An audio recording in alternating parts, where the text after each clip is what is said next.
Le bon sens dans la loi. Cette semaine, à l'Assemblée nationale, en marge des commentaires tous azimuts sur la campagne de vaccination, est débattue la prolongation de l'état d'urgence sanitaire.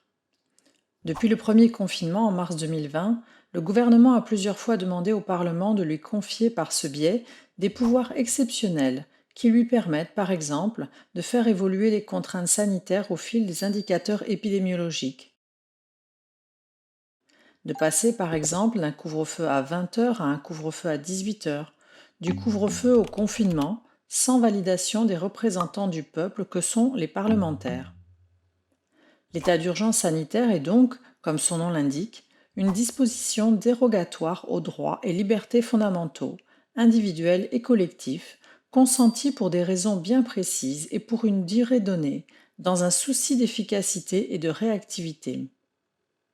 Au cours de l'année 2020, le Parlement a plusieurs fois reconduit cet état d'urgence pour des durées de 3 à 4 mois et, en conscience, compte tenu de la situation, j'ai voté ces différents textes même s'ils impactent la vie quotidienne et les libertés individuelles.